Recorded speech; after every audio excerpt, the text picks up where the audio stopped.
இந்த காணொலியை பார்க்க வந்த எல்லாருக்குமே ஒரு வணக்கம் மக்களே. இன்னைக்கு நம்ம தெலுங்குல ரீசெண்டா ரிலீஸ் ஆயிருக்கக்கூடிய பேட் பாய் கார்த்திக் அப்படின்ற ஒரு சூப்பரான த்ரில்லர் படத்தை பத்தி தான் இந்த வீடியோல பார்க்க போறோம். சோ வீடியோக்குள்ள போறதுக்கு முன்னாடி நம்மளோட சேனலுக்கு இப்பதான் நீங்க புதுசா வந்திருக்கீங்க இல்ல இந்த வீடியோக்கு லைக் அண்ட் சப்ஸ்கிரைப் பண்ணாம பாத்துக்கிட்டு இருக்கீங்க அப்படின்னா முதல் வேலையா அதை பண்ண மாதிரி கேட்டுக்கிட்டு அண்ட் கண்டிப்பா இந்த படம் உங்க எல்லாருக்கும் பிடிக்கும் அப்படின்னு நம்பிக்கையில இந்த வீடியோக்குள்ள உங்களை கொண்டு போறேன். இந்த படத்தோட ஸ்டார்டிங் செல்ல கஸ்தூரி அப்படின்ற ஒரு அட்வொகேட்டை காமிக்கிறாங்க. யாராவது இவங்க கிட்ட உதவின்னு கேட்க வந்துட்டாங்க அப்படின்னா தன்னால முடிஞ்ச விஷயங்களை பண்ணி கொடுத்துருவாங்க அப்படின்ற மாதிரி இருக்கும். ஸ்டார்டிங் செல்ல இவங்களோட கணவரே நமக்கு காமிச்சிடுறாங்க. கணவர்கிட்ட ஒரு சில வார்த்தைகள் பேசிட்டு இவங்க அங்கிருந்து கிளம்பி ஒரு கேஸ் ஹேண்டில் பண்ணணும் அப்படின்ற மாதிரி போறாங்க. ஒரு பெரிய ரவுடி மாதிரி இருக்க ஒரு நபர் ஒருத்தரோட லேண்டை அபகரிச்சிட்டார் அப்படின்ற மாதிரியும் இதனால இவங்க அந்த நபர்கிட்ட இருந்து லேண்டை வாங்கி கொடுக்கணும் அப்படின்ற மாதிரியும் அங்க வாதங்களை முன்வைக்கும் போது அந்த ரவுடி மாதிரி இருக்கா இல்லையா அவர் தான் இந்த கேஸ்ல ஜெயிக்கிறார் அப்படின்ற மாதிரியும் நாயகி என்ன பண்ணுதுன்னு தெரியாம ரொம்ப சோகமா அங்கிருந்து கிளம்பி போக ஆரம்பிக்க அவங்களோட நிழல் தரையில காமிக்கிறாங்க. அதுக்கு பக்கத்துல இன்னொரு நிழல் வர ஆரம்பிக்குது. கட் பண்ண படத்தோட நாயகனான கார்த்திக் அப்படின்ற இந்த கஸ்தூரி இருக்காங்க இல்லையா அவங்களோட தம்பியா தான் இருப்பாரு. சோ அக்காவுக்கு ஒரு பிரச்சனை அப்படின்னா அது தன்னோட பிரச்சனை ஆயிடும். இதனால அக்கா கொஞ்ச நேரத்துக்கு முன்னாடி அசிங்கப்பட்டாங்க இல்லையா அந்த நபரை போய் சந்திக்கிறாரு. பயங்கரமான அடிகள் எல்லாத்தையும் கொடுத்து அந்த புடுங்க நிலத்தை எல்லாத்தையும் திருப்பி கொடுக்குறாரு அப்படின்ற மாதிரியும் இந்த விஷயம் இவங்களோட அக்காவுக்கு தெரிய ஆரம்பிக்குது. பயங்கர கோபப்படுறாங்க. ஏன்னா எதுவா இருந்தாலும் லீகலா நான் எப்படிதான் போகணும் அப்படின்ற மாதிரி ஒரு கேரக்டர் இவங்களோட இது. ஆனா அதுக்கு அப்படியே ஆப்போசிட்டா இருக்கிறது இவங்களோட தம்பியோட கேரக்டர் அப்படின்ற மாதிரி இருக்கும். அக்கா கொண்டு அப்படின்னா என்ன வேணா பண்ணுவாருன்னு இருக்கும். சோ இந்த விஷயங்கள் இங்க ஒரு சண்டையா போக ஆரம்பிக்குது. இதுக்கு நடுவில் உங்க அக்கா பார்த்தீங்கன்னா இவரை இங்க இருந்து வெளிநாட்டுக்கு அனுப்பி ஒரு நல்ல நிலைமைக்கு கொண்டு போகணும் அப்படின்றது ஆசை. சோ விசாக்காக எல்லா ஏற்பாடுகளையும் பண்ணிக்கிட்டு இருக்காங்க அப்படின்ற மாதிரி இருக்கும். ஆனா இந்த விஷயம் இருக்கு இல்லையா இது இவங்களோட தம்பிக்கு சுத்தமா பிடிக்கல. ஏன்னா அக்கா விட்டு இவர் என்ன பண்ண போறாரு அப்படின்னு ஒரு யோசனை. இதனால இந்த விஷயங்கள் எல்லாத்தையும் நண்பரோட பேசிக்கிட்டே இருக்கும்போது ஒரு ஐடியா வந்து வர ஆரம்பிக்குது. அது என்ன அப்படின்னா ஒரு வெளிநாட்டுக்கு போகக்கூடாது இவங்க அக்கா விட்டு பிரியக்கூடாது அப்படின்ற மாதிரி இருக்கு இல்லையா லோக்கல்ல ஏதாவது ஒரு பொண்ணு கிட்ட வம்பிழுத்தோம் அப்படின்னா நம்ம போலீஸ் ஸ்டேஷன் போகலாம். இது மூலமா இந்த விஷயத்தை தடுக்கலாமே அப்படின்ற மாதிரி தேடிக்கிட்டே இருக்கும்போது இவரோட வழியில வாண்டடா ஒரு பொண்ணு வர ஆரம்பிக்கிறாங்க. சோ இவங்க தான் படத்தோட ஹீரோயினும் கூட. இவர்கிட்ட லிப்ட் கேட்டு பயணிக்க ஆரம்பிக்கிறாங்க. வேகமா ஹாஸ்பிட்டலுக்கு போய் நான் அந்த மாதிரி சோசியல் மீடியால போஸ்ட பார்த்தேன் நான் பிளட் கொடுக்கணும் உடனே போய் ஆகலாமான்னு சொல்ல அந்த மனுஷனும் நீ போஸ்ட பார்த்த எப்ப போட்டாங்கன்னு பாத்தியா ஒரு மாசத்துக்கு முன்னாடி போட்டது இப்ப வந்தா என்னமா அர்த்தம் அப்படின்ற மாதிரி மொக்க பண்ணி அனுப்பிவிட இவங்க மறுபடியும் ஹீரோ கூட பயணிக்க ஆரம்பிக்கிறாங்க அப்படின்ற மாதிரியும் இதனால ஹீரோ அவங்களோட பேர் என்ன நீங்க என்ன பண்ணிக்கிட்டு இருக்கீங்க அப்படின்ற மாதிரியான விஷயங்களை கேட்டுக்கிட்டே இருக்க கடுப்பாக்குறாங்க. கடுப்பாகுதா நீங்க போலீஸ் கிட்ட போனோன்னு அப்படின்ற மாதிரி இவர் பேசிக்கிட்டே இருக்கும்போது கட் பண்ண இவங்களோட அப்பாவே ஒரு போலீஸ் ஆபீசர் தான் அப்படின்றத காமிக்கிறாங்க. ஆனா இந்த மனுஷன் பாத்தீங்கன்னா ரொம்ப வித்தியாசமான கேரக்டர் அப்படின்ற மாதிரி இருக்கும். வெளியில டியூட்டி அப்படின்னா பயங்கரமான கம்பீரமா நின்றுகிட்டு இருப்பார். ஆனா வீட்டுக்குள்ள வந்துட்டார் அப்படின்னா ஒரு மாதிரி சாஃப்ட் ஆனால் ஏன் இவரோட மனைவியோட பேச்ச கூட இவர் தட்ட மாட்டார் அப்படின்ற மாதிரி இருக்கும். இதுக்கு நடுவில் இவரோட பொண்ணு வேகமா ஓடி வந்து என்ன ஒருத்தர் கிண்டல் பண்ணிக்கிட்டு இருக்கா அப்படின்ற மாதிரி சொல்ல இல்லமா பர்சனல் விஷயங்களை நான் ஒரு போலீஸ் அப்படின்ற அதிகாரத்தை பயன்படுத்த விரும்பல இதனால இந்த விஷயத்த நீயே பார்த்துக்கோமான்னு சொல்ல அப்படியே கட் பண்ண கஸ்தூரி கிட்ட போக ஆரம்பிக்குது. தன்னோட தம்பிக்கு தெரியாம அவங்க அவங்களோட கணவர் சேர்ந்து ஏதோ ஒரு பெரிய கேஸை நோக்கி போக ஆரம்பிக்கிறாங்க. அதே சமயத்துல ஹீரோ இருக்கா இல்லையா அந்த காதலிக்கிறேன்னு சொல்லிக்கிட்டு இருக்காரு அந்த பொண்ணு பின்னாடி சுத்திக்கிட்டு இருக்காரு அப்படின்ற மாதிரியோ கட் பண்ணி இங்க போக ஆரம்பிக்குது. ஒரு பெரிய கேஸ் தம்பிக்கு தெரியாம இவங்க ஹேண்டில் பண்ணணும் அப்படின்ற மாதிரி முடிவு பண்ணிட்டாங்க இல்லையா அது எங்க அப்படின்னா ஒரு வில்லேஜ்ல நிறைய மக்கள் இவங்களை வந்து சந்திக்கிறாங்க. காரணம் என்ன அப்படின்னா இவங்களோட நிலங்கள் எல்லாத்தையுமே ஒரு நபர் அபகரிச்சிருக்கார். சொந்த நேரத்துல இவங்க கூலிக்காரங்களா வேலை செஞ்சுக்கிட்டு இருக்காங்க அப்படின்ற மாதிரியோ தங்களால முடிஞ்ச அளவுக்கு எல்லா இடத்துலயும் போய் கம்ப்ளைண்ட் கொடுத்து பாத்துட்டாங்க ஒண்ணுமே பண்ண முடியல. இதனால இவங்களை தேடி வந்திருக்காங்க அப்படின்ற மாதிரி இருக்கும். அவங்க ஒரு ஜட்ஜ் முன்னாடி போய் உட்கார வச்சு அந்த டாக்குமெண்ட் எல்லாத்தையும் சப்மிட் பண்ணும்போது அந்த சமயத்துல தான் கிராமமே அஞ்சு நடிகிட்டு இருக்கு. கோவிந்தப்பா அப்படின்ற ஒரு கேரக்டர் தான் இதுக்கு பின்னாடி இருக்காரு அப்படின்றது தெரிய ஆரம்பிக்குது. அவரை பகிச்சுக்கிட்டு நிக்கணும் அப்படின்றது கனவுல கூட நினைக்காத ஒண்ணு. இது எங்களால பண்ண முடியாது அப்படின்ற மாதிரி நிறைய பேர் இதுல இருந்து விலகிறது உண்டு. இதை பார்த்த ஜட்ஜு இதுக்கு முதல்ல எடுக்க வேண்டாம் அப்படின்ற மாதிரி யோசிச்சாலும் அதுக்கப்புறமா ஹீரோயினோட நம்பிக்கையினாலும் இத்தனை மக்கள் ஒண்ணு திரண்டு வந்திருக்காங்க அவங்களுக்காகவாச்சும் இதை பார்க்கணும் அப்படின்ற மாதிரி கையில் எடுக்க அடுத்த செகண்ட் ஒரு போலீஸ்காரர் மூலமா அந்த கோவிந்தப்பாக்கு தகவல் போகுது அப்படின்ற மாதிரியோ அன்னைக்கு நைட்டு இந்த நபர் இந்த ஃபைல் எல்லாத்தையும் எடுத்து பார்த்துக்கிட்டே இருக்கும்போது அவரோட வீட்டுக்கு கோவிந்தப்பா அவரோட ஆளுங்க போக ஆரம்பிக்கிறாங்க. என்னை பார்த்து நடுங்காத ஆளே கிடையாது இப்ப பிரச்சனை வேணாம் அப்படின்ற மாதிரியோ எம்எல்ஏ சீட்டு கிடைக்க போகுது அதுக்காகவும் மௌனமா இருந்தா நீ என்னையே வெறுப்பேத்திரியப்பா இது எல்லாமே அந்த பரதாப்பா தானே பண்ண சொன்னான்னு கேட்க இங்க மௌனமா இருக்காரு. காரணம் என்ன அப்படின்னா அந்த ஊர்ல ரெண்டு மிகப்பெரிய ஆளுமைகள் இருக்காங்க. ஒன்னு கோவிந்தப்பா இன்னொருத்தன் வரதாப்பா. இவங்க ரெண்டு பேருக்கும் நடுவுலதான் போட்டியே இருக்கும் அப்படின்ற மாதிரி இருக்கும். சோ வரதாப்பா தான் ஒரு அனுப்பிச்சு விட்டானடா அப்படின்ற மாதிரி அவரை போட்டு மிரட்டிக்கிட்டே இருக்கு. பதில் பேசுறதா தெரியல. இதனால அவரோட மனைவி முதற்கொண்டு இவர் வரைக்கும் கத்தி குத்து நண்பர்களால கொடுமைப்படுத்திக்கிட்டே இருக்கும்போது இதுக்கு பின்னாடி கஸ்தூரி தான் இருக்காங்க அப்படின்ற விஷயம் இந்த கோவிந்தப்பாக்கு தெரிய ஆரம்பிக்குது. யாருன்னு தேட ஆரம்பிக்கிறாரு. அப்படியே கட் பண்ணா நேத்து தான் நம்ம கேஸ் கொடுத்துட்டு வந்தோம், அதுக்குள்ள அந்த மனுஷன் இறந்து போயிட்டார் அப்படின்ற தகவல் கஸ்தூரிக்கு தெரிய ஆரம்பிக்குது. இதனால இதை எப்படி ஹேண்டில் பண்ண போறோம் அப்படின்ற குழப்பத்துல இருக்காங்க. அதே சமயத்துல நாயகன் இருக்கா இல்லையா, தன்னோட காதலி பின்னாடி சுத்திக்கிட்டே டார்ச்சர் கொடுத்துக்கிட்டே இருக்க இங்க ஒரு பாடல் வந்து போக ஆரம்பிக்குது. இதுல இவங்க ரொம்ப டார்ச்சர் அனுபவிச்சுக்கிட்டு இருக்காங்க. தாங்கவே முடியல அப்படின்ற மாதிரி மறுபடியும் அப்பா கிட்ட போக, இந்த வாட்டி நான் போனேன் அப்படின்னா நல்லா இருக்காதுன்னு சொன்னா இல்லையா, வேற ஒரு மெத்தட் இருக்கு, அவனை நான் ரவுடி பசங்களை வச்சு பாத்துக்கிறமா அப்படின்ற மாதிரி ஒரு கும்பலை இவர் ஏவி விடும்போது அதே விஷயம் நம்ம ஹீரோக்கு தெரிய ஆரம்பிக்குது. அக்காவோட மார்க்கெட் போய்கிட்டே இருக்கும்போது ரவுடிங்க தானே வந்தா பாத்துக்கலாம் அப்படின்ற மாதிரி காத்துக்கிட்டே இருக்க எக்கச்சக்கமான ரவுடிகள் கத்திகளோட இவரை நோக்கி வர ஆரம்பிக்கிறாங்க. அக்கா முன்னாடி சண்டை போட்டா பிரச்சனை ஆயிடும் அப்படின்றதுக்காக அக்காக்கு தெரியாம மறைமுகமா சண்டை போட்டுக்கிட்டே இருக்க அந்த சமயத்துலதான் வந்திருக்க ரவுடிகள் தன்னை கொலை பண்ண, அதாவது தன்னை மிரட்ட வர கிடையாது, தன்னோட அக்காவை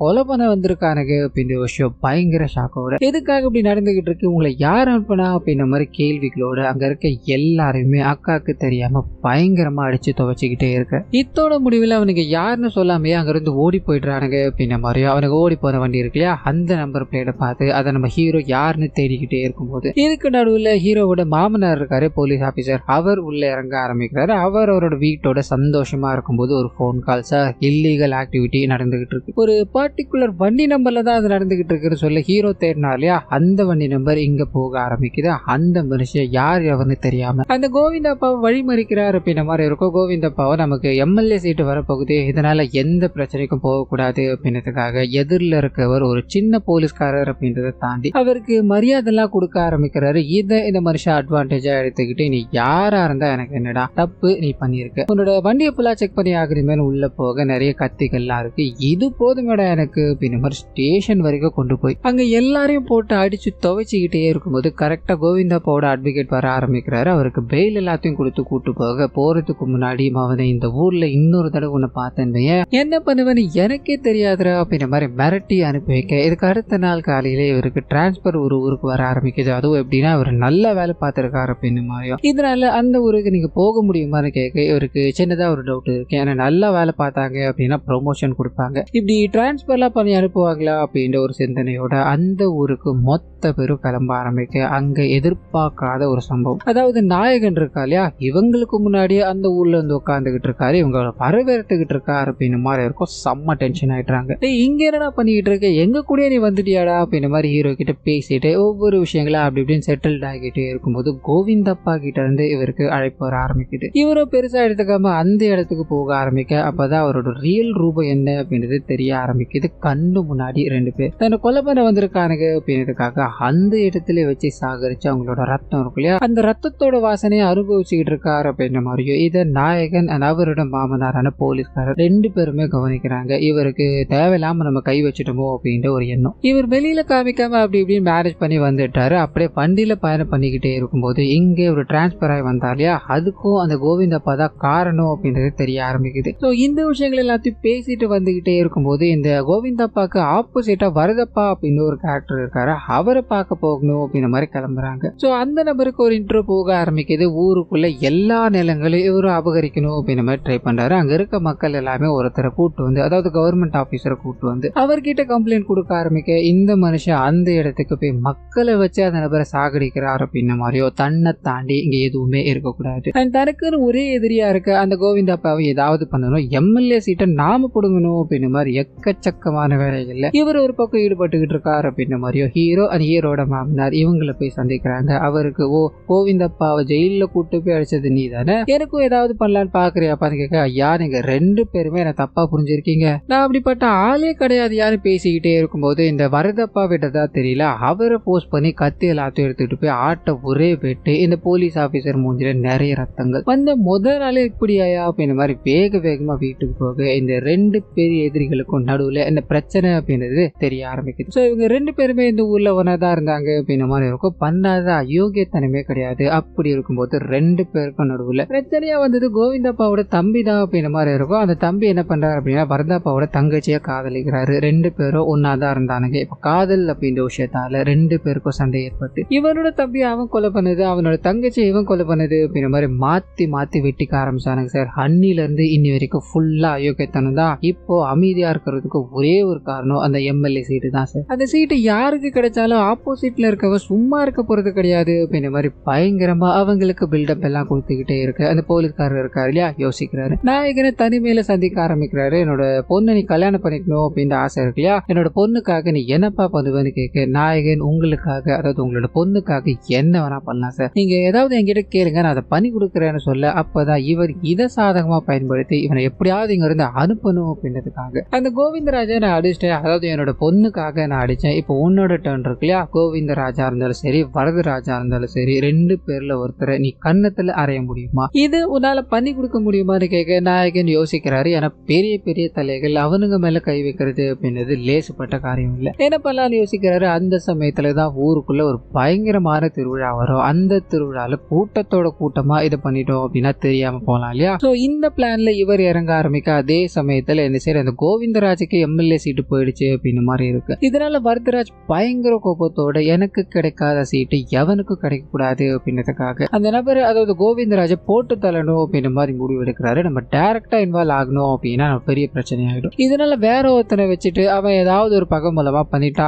இதுக்கும் எனக்கும் எந்த சம்மந்தமும் இல்லாம ஆக்கணும் அப்படின்றதுக்காக நிறைய ஆளுங்களை திருவிழால இறக்க ஆரம்பிக்கிறார். அதே சமயத்துல கோவிந்தராஜும் தன்னை பாதுகாக்கணும், தன்னை போட்டுத்தெல்லாம் அவன் வருவான், அதுக்கு முன்னாடி நாம முந்திக்கணும் அப்படின்றதுக்காக அவரும் ஒரு பக்கம் ஆளுங்களை இருக்க இந்த திருவிழால பயங்கரமான ஒரு சண்டை வரப்போகுது. ஸோ அதுக்கு நடுவில் நாயகன் அவரை அறையணும் அப்படின்ற மாதிரி போய்கிட்டு இருக்காருன்னு இந்த விஷயங்கள் எல்லாமே ரொம்ப பரபரப்பா காட்டப்பட்டுக்கிட்டே இருக்கு. ரவுடி பசங்களுக்கு மத்தியில பயங்கரமான சண்டை. இன்னொரு பக்கம் நாயகன் அவர் அறையணும் அப்படின்ற மாதிரி கொஞ்சம் கொஞ்சமா வந்துகிட்டே இருக்கும்போது அந்த சமயம் பார்த்து கோவிந்தப்பா இருக்கா இல்லையா, கத்தி எடுத்துக்கிட்டு வேக வேகமா நம்ம நாயகன் பக்கத்துல இருக்கவங்களை பார்த்து ஓடி வந்துகிட்டே இருக்கும்போது இவருக்கு என்ன பண்றதுன்னு தெரியல. கன்னத்துல அறையணும் அப்படின்ற மாதிரி பிளானோட வந்த மனுஷன் பட்டுன்னு அங்க இருக்க ஒரு அருவாள் எடுக்கிறாரு. கழுத்தை நோக்கி, அதாவது கோவிந்தப்பா கழுத்தை நோக்கி ஒரே வெட்டு, தலை துண்டா போயிடுது. அண்ட் கோவிந்தப்பா எடுத்துட்டு வந்த கத்தி இருக்கு இல்லையா, அது லைட்டா ஹீரோவோட அக்காவை கிழிக்குது அப்படின்ற மாதிரி இருக்கும். ஸோ அவங்களும் அந்த திருவிழால தான் இருந்திருக்காங்க போல. ஜஸ்ட் மிஸ்ல அவங்களோட உயிர் காப்பாற்றப்பட்டுருச்சு. ஸோ இந்த விஷயங்கள் எல்லாத்தையும் ஹீரோ பண்ணிட்டு இது எல்லாமே வரதப்பாக்காக தான் நான் பண்ணேன் அப்படின்ற மாதிரி கோஷங்கள் எடுக்கும்போது மீடியாக்காரங்க இதை பரபரப்பா பேச ஆரம்பிக்கிறாங்க. எந்த விஷயத்த நம்ம மறைமுகமா பண்ணணும் அண்ட் யாருக்கும் தெரியாம பண்ணணும்னு நினைச்சாலும் அதை ஒருத்தர் எக்ஸ்போஸ் பண்ணிக்கிட்டான். அண்ட் பண்ணாத விஷயத்துக்கு நம்ம மேல அது பழியும் போட்டு போயிருக்கா, அவ யார் என்ன அப்படின்றத கண்டுபிடிச்சாகணும், அது உடனடியா பண்ணி ஆகணும் அப்படின்ற மாதிரி அந்த வேலைகள் இறங்க ஆரம்பிக்கிறாங்க. ஏன்னா நாயகன் சண்டை போடும்போது முகத்துல இந்த கலர் எல்லாத்தையும் பூசிக்கிட்டு தான் சண்டை போட்டாருன்னு இருக்கும். ஸோ கண்டுபிடிக்கிறதுல சின்ன குழப்பம் ஏற்பட ஆரம்பிக்குது. அதே சமயத்துல நேர்ல இப்படி ஒரு கொடூரமான கொலையை ஹீரோ பண்ணிட்டாரு. அவங்களோட அக்கா சும்மா விடுவாங்களா, பயங்கரமான திட்டுக்கள். அண்ட் எதுக்காக இது எல்லாத்தையும் பண்ண அப்படின்ற மாதிரி கேட்க அந்த சமயத்துலதான் இவங்களோட அக்காக்காக தான் இவ்வளவு பெரிய பிளான் எக்ஸிக்யூட் பண்ணாரு அப்படின்றது தெரிய ஆரம்பிக்குது. அக்காவுக்கு ஒரு பெரிய ஆபத்து இருக்கு அப்படின்றது உணர்ந்துட்டு அதை விசாரிக்கும் போது கோவிந்தப்பா இருக்காரு அப்படின்றது தெரிய ஆரம்பிக்குது. இவரை நம்ம எப்படியாவது டார்கெட் பண்ணணும் அப்படின்ற மாதிரி ஹீரோயினோட அப்பாவை கனெக்ட் பண்ணி அவர் மூலமா இந்த ஊருக்கு வர ஆரம்பிக்கிறாரு. இந்த ஊர்ல அவனை சரியான நேரம் பார்த்து பழி வாங்கலான்னு இருக்கும்போது எதிர்ச்சியா இவங்களோட அக்காவே ஊருக்குள்ள வந்துட்டாங்க. ஸோ ஜஸ்ட் மிஸ்ல தன்னோட அக்காவை கொலை பண்றதுக்கு முன்னாடி இவர் உள்ள பூந்துட்டார் அப்படின்ற மாதிரியோ உனக்கு என்னக்கா பிரச்சனை போயிட்டு இருக்கு அப்படின்ற மாதிரி கேட்க இவங்க இதை சொல்றதா தெரியல. மறுபடியும் அவரை திட்டிட்டு அங்கிருந்து அடிச்சு வெளியே அனுப்புறாங்க அப்படின்ற மாதிரியோ வேக வேகமா வண்டியில போய் தன்னோட நண்பரை சந்திக்கிறாரு. வயிறு முட்டை சாப்பிட்டுக்கிட்டே இருக்கும்போது அந்த சமயம் பார்த்து நாய்க்கு ஒரு பக்கம் என் குடும்பத்தையே அப்படி ஆபத்துல தள்ளிட்டியாடா அப்படின்ற மாதிரியோ இன்னொரு பக்கத்துல ஒரு வயசானவர் காமிச்சாங்க இல்லையா, அவர் இந்த விஷயங்கள் எல்லாத்தையும் எதுக்காகவா பண்ண அப்படின்ற மாதிரி பயங்கரமா எவாலுவேட் பண்ணி பேச ஆரம்பிக்கிறார். அது மூலமா இந்த ஊருக்கே பல வருஷங்களா ஒரு பெரிய பெரிய பிரச்சனை போய்கிட்டு இருக்கு. அதாவது இந்த 2 பேரும் மக்கள் கிட்ட இருக்க எல்லாத்தையும் சுரண்டி அவங்கள ஒரு அடிமை மாதிரி ட்ரீட் பண்ணிக்கிட்டு இருக்காங்க அப்படின்ற மாதிரி இருக்கும். இந்த விஷயத்த முதல்ல ஒருத்தர்கிட்ட, அதாவது ஒரு கவர்மெண்ட் ஆபீசர் கிட்ட மக்கள் கொண்டு போறாங்க. அந்த கவர்மெண்ட் ஆபீசர் தன்னால முடிஞ்ச உதவிகளை பண்ணணும் அப்படின்ற மாதிரி ட்ரை பண்ண கவர்மெண்ட் ஆபீசர் அவரோட மனைவி இந்த 2 பேரால பயங்கரமான முறையில துன்புறுத்தப்பட்டு மக்கள் முன்னாடி அவங்க துடிக்க இறந்து போறாங்க அப்படின்ற மாதிரி இருக்கும். அன்னைக்கு பயந்த மக்கள் தான் இன்னி வரைக்கும் அந்த பயத்துல இருந்து வெளியவே வரல தம்பி. அது அன்னைக்கு அன்னைக்கு இறந்து போன அந்த கவர்மெண்ட் ஆபீசருக்கு ஒரு சின்ன பொண்ணு ஒரு பையனும் இருந்தாங்க. அவங்க திக்கு தசை தெரியாம போக ஆரம்பிச்சாங்க தம்பி. இப்போ அந்த பொண்ணே இந்த ஊருக்கு வந்து உதவுறேன் அப்படின்ற மாதிரி வந்து நின்னா. ஆனா அவங்களோட தம்பி அவங்களுக்கு எதிரான பல வேலைகளை பார்த்துட்டார் அப்படின்ற மாதிரி சொல்ல, இது மூலமா தான் நாயகனோட அப்பா அம்மா இவங்களாலதான் சாகடிக்கப்பட்டிருக்காரு அப்படின்றதும், சின்ன வயசுல இருந்து இது வரைக்கும் தன்னோட அக்கா இந்த மாதிரி ஒரு பிரச்சனை வரக்கூடாது அப்படின்றதுக்காக தான் இவரை பார்த்து பார்த்து வளர்த்தாங்க அப்படின்றது தெரிய ஆரம்பிக்குது. இப்போ உன்னோட அக்கா எல்லாத்தையும் சட்ட ரீதியா ஹேண்டில் பண்ணணும் ட்ரை பண்ணாங்க. நீ குறுக்குல வந்து அந்த கோவிந்தப்பாவை கொலை பண்ணி இன்னொருத்தனை தூண்டி விட்டுடு தம்பி. இப்போ அவனால இங்க என்ன நடக்க போகுது, மக்களுக்கு என்ன ஆபத்து வரப்போகுது அப்படின்றது தெரியல. இதை எப்படி ஹேண்டில் பண்ண போறோம்னு எங்களுக்கு தெரியல தம்பி அப்படின்ற மாதிரி அழுத்துக்கிட்டே இருக்க நாயகன் வேகமா பண்ணி எடுத்துக்கிட்டு நடந்த எல்லா சம்பவங்களையும் திங்க் பண்ணிக்கிட்டு எங்க போய்கிட்டு இருக்காரு அப்படின்னா அந்த வரதப்பா இருக்கா இல்லையா, அவரோட இடத்துக்கு தான். அந்த மனுஷன் தன்னை அடிச்சுட்டு போனவன், அதாவது இவ்வளவு பெரிய வேலையை பார்த்துட்டு போனவன் யார் அப்படின்ற மாதிரி தேடணும். இதனால நிறைய ஆளுங்களை புடிச்சிட்டு வந்து, அதாவது இறந்து போன கோவிந்தப்பாவோட நிறைய ஆளுங்களை புடிச்சிட்டு வந்து மஞ்சள் எல்லாத்தையும் பூசி நம்ம பார்த்த நபர் இவர் தானே அப்படின்ற மாதிரி கன்ஃபார்ம் பண்ணிக்கிட்டே இருக்க யாருமே கனெக்ட் ஆகிற மாதிரி தெரியல. இதனால என்ன பண்ணலாம் யோசிக்கும் போது பின்னாடியே நாயகன் நின்றுகிட்டு இருக்கார். வேகமா அவரோட பின்னந்தலையிலே அடிச்சு பிடிச்சி இன்னொரு தடவை இந்த மாதிரி விஷயங்களை, அதாவது தப்பான விஷயங்கள் ஊர் மக்களுக்கு கொடுமைப்படுத்துற மாதிரியான விஷயங்களை பண்ணனா நான் உன்னை விடவே மாட்டேன்னு மிரட்ட, இந்த மனுஷனும் ஆம்பளையா இருந்தா முன்னாடி வாடா பாக்கலான்னு சொல்ல, நான் முன்னாடி வரதாண்டா போறேன், அந்த நாள் கூடிய சீக்கிரம் வரதா போகுது அப்படின்ற மாதிரி அங்க இருந்து மறைஞ்சு போக இவருக்கு என்ன பண்றதுன்னு புரியல. தன்னோட இடத்துக்கே வந்து தன்னை ஒருத்த மிரட்டிட்டு போயிருக்கா அப்படின்ற ஈகோ இவருக்குள்ள பயங்கரமா வளர ஆரம்பிக்குது. அதே சமயத்துல இவருக்கு எம்எல்ஏ சீட்டு கிடைச்சிருச்சு அப்படின்ற மாதிரியும், அந்த கோவிந்தப்பாவை கொலை பண்ணாங்க இல்லையா, அது வேற யாரும் கிடையாது, இந்த வரதாப்பாவோட ஒரு விசுவாசிதா அப்படின்ற மாதிரியும் கேஸை திருப்பி விட்டுட்டு இவர் பயங்கரமான ஒரு முடிவு எடுக்கிறார். அதாவது நமக்கு தேவையான விஷயங்கள் வந்துகிட்டு இருக்கு, இப்போ அந்த நபரை பிடிச்சாக்கணும் அப்படின்ற மாதிரி ஊருக்குள்ள இருக்க எல்லாரையும் அடிச்சு துவைக்கணும், விசாரிக்கணும் அப்படின்ற மாதிரி போக இங்கேயும் நாயகன் முகத்தை எல்லாத்தையும் மூடிக்கிட்டு அந்த அடியாள்கள் எல்லாத்தையும் தாக்குறாரு அப்படின்ற மாதிரியும், இதுக்கு நடுவில் இவங்க அக்கா வரும்போது இது எல்லாத்தையும் கவனிக்கிறாங்க. இதுக்கு பின்னாடி முகத்தை மூடிக்கிட்டு ஹீரோ தான் இருக்காரு அப்படின்றது அவங்களுக்கு நல்லாவே தெரியும். இதனால என்ன நடக்க போகுதோ அப்படின்ற மாதிரி மௌனமா இருக்க, இதுக்கு அடுத்த நாள் காலையில கோவிந்தப்பாவோட தம்பியான ஒருத்தர் இந்த ஊருக்கு வராரு அப்படின்ற மாதிரியும், வெளிநாட்டுல இருந்திருக்காரு, அவரை போன் பண்ணி நாயகன் தான் அவரை வச்சிருக்காரு. ஏன்னா இதுக்கு பின்னாடி ஒரு பக்காவான பிளானை வச்சிருக்காரு. அந்த பிளானை இவரை வச்சு எக்ஸிக்யூட் பண்ண ஆரம்பிக்கிறாரு. அந்த வரதாப்பாவோட வீட்டுக்கு போய் இவரை வச்சு இந்த மாதிரி மாசான பஞ்சலாத்தையும் பேச வச்சு ஒரு மாதிரி ஹைப்பை கிரியேட் பண்ணி மக்கள் மத்தியில இருந்து அப்படியே டைவர்ட் பண்ண ஆரம்பிக்கிறாரு. இன்னொரு பக்கத்துல மக்கள் எல்லாரும் சேர்ந்து வரதாப்பாக்கு அகைன்ஸ்டா நிறைய சாட்சிகள் எல்லாத்தையும் ரெடி பண்ணிக்கிட்டே இருக்கு. கோவிந்தாப்பாவை கொலை பண்ண அப்படின்ற ஒருத்தர் சரணடைஞ்சார் இல்லையா, அதுவும் ஃபேக் தான் அப்படின்ற மாதிரி இவங்க மீடியாக்காரங்க முன்னாடி ரிவீல் பண்ணும்போது இந்த எம்எல்ஏ, அதாவது இந்த வரதாப்பாக்கு கொடுக்கறதா அந்த எம்எல்ஏ சீட்டு பறி போயிடுது. கோபத்தோட உச்சகட்டத்துக்கே போயிட்டாரு. அந்த சமயத்துல தான் ஹீரோவோட அக்கா யார் அப்படின்ற விஷயம் இவருக்கு ரிவீல் ஆகுது. அண்ட் கூட இருக்கவே அவனோட தம்பி தான் இதை எல்லாத்தையும் பண்ணிட்டு இருக்கான் அப்படின்றது தெரிய ஆரம்பிக்குது. ஆனா ஹீரோவோட முகத்தை பார்த்தீங்கன்னா அந்த மனுஷன் பார்த்ததே கிடையாது அப்படின்ற மாதிரி இருக்கும். இதனால ஹீரோவோட அக்கா இருக்காங்க இல்லையா, அவங்க கார்ல பயணம் பண்ணிக்கிட்டே இருக்கும்போது ஒரு பெரிய ஆக்சிடென்ட்டை ஏற்படுத்துறாரு. அவங்க ஹாஸ்பிட்டல் அனுமதிக்கப்படும் போது இவர் அதை பயன்படுத்தி அவங்கள சாகடிக்கணும் அப்படின்ற மாதிரி வண்டியா ஆளுங்களை அனுப்பும் போது இங்கதான் நாயகனை இவர் முதலா பாக்குறாரு அப்படின்ற மாதிரியும், இவனை நம்ம நிறைய இடங்கள்ல பார்த்திருக்கோமே அப்படின்ற கோபத்துல வெட்டி வீசுங்கடா அப்படின்ற மாதிரி ஆளுங்களை அனுப்ப இங்க ஒரு பயங்கரமான சண்டை ஒண்ணு போக ஆரம்பிக்குது. அப்படி இப்படின்னு மேனேஜ் பண்ணி எல்லாரையும் அடிச்சுட்டு அக்காவை பார்க்கலான்னு போக சுய நினைவுக்கு வந்துட்டாங்க. ஆனா ஒரு கொலைகாரனை நான் பார்க்க விரும்பல அப்படின்ற மாதிரி அவங்க அங்க இருந்து கோச்சிட்டு போக வேற வழி இல்லாம நாயகன் அந்த கோவிந்தப்பாவை கொலை பண்ணது நான் தான் அப்படின்ற மாதிரி சரணடைய அங்கதான் இவங்களோட அக்கா இதை எல்லாத்தையும் கேட்டுக்கிட்டு இருக்காங்க அப்படின்ற மாதிரி இருக்கும். நாயகன் இங்க வேற ஒரு பிளானை எக்ஸிக்யூட் பண்ண ஆரம்பிக்கிறாரு. அந்த நபரை கொலை பண்ணது நான் தான், ஆனா பண்ண சொன்னது வரதாப்பா தான் அப்படின்ற மாதிரி சொல்ல அந்த மனுஷனுக்கு ஷாக்கா இருக்கு. நான் எப்படா சொன்னேன்னு கேட்க, இதுக்கு ஏத்த மாதிரி வரதாப்பாவோட மனைவி இருக்காங்க இல்லையா, அவங்களும் என்னோட கணவர் தான் இதை பண்ண சொன்னாங்கன்னு சொல்ல பயங்கர ஷாக்கோட நின்றுகிட்டே இருக்கும்போது இது எல்லாத்துக்கும் பின்னாடி வரதாப்பா தான் தூண்டுதலா இருக்காரு. சோ இதனால அவருக்கு சட்டப்படி நடவடிக்கை எடுக்கணும் அப்படின்ற மாதிரி அனுப்பி வைக்க வெளியே வரும்போதுதான் இவரோட மனைவி மூலமா இவங்களோட பையன் ஒருத்தர் இருந்திருக்கான். அவனை நாயகன் கடத்தி நீ இந்த மாதிரி சொல்லல அப்படின்னா உன்னோட பையனை போட்டுருவேன் அப்படின்ற மாதிரி மிரட்டி இருக்காரு. அதனால மட்டுமே தான் அவங்க தன்னோட கணவருக்கு அகைன்ஸ்டா வாக்குமூலம் கொடுத்திருக்காங்க அப்படின்ற மாதிரி இருக்கும். சோ இது எல்லாத்தையும் கேட்டுட்டு ஏத்துக்கவே முடியாத ஒரு கோபம் அங்கிருந்து வேகமா நாயகனை கத்தியால கொடூரமான முறையில குத்திக்கிட்டே இருக்கும்போது நாயகன் திருப்பி அடிக்கலான்னு போக இவங்களோட அக்காவோட முகம் தெரிய ஆரம்பிக்குது. மௌனமா நிற்கும் போது இவங்களோட அக்கா தன்னோட தம்பி குத்துப்பட்டுக்கிட்டு இருக்கிறத பார்க்க ஆரம்பிக்கிறாங்க. பொறுத்துக்கவே முடியல. பக்கத்துல இருக்க போலீஸ்காரரோட கன் எடுத்து அந்த நபரை அந்த இடத்துல சுடும்போது பொத்துன்னு ஒரு பெரிய கம்பி மாதிரி இருக்கு மேல விழுந்து அந்த இடத்துல இறந்து போக ஆரம்பிக்கிறாரு. அக்கா தம்பி ரெண்டு பேருமே இங்க ஒண்ணு சேர்றாங்க அப்படின்ற மாதிரியோ அந்த கோவிந்தாப்பாவோட தம்பி இருக்காரியா அவர் இந்த ஊருக்கு வந்து எம்எல்ஏ ஆயிட்டார் அப்படின்ற மாதிரியான விஷயங்கள் நமக்கு இங்க காமிச்சு இந்த படத்தை இத்தோட முடிக்கிறாங்க.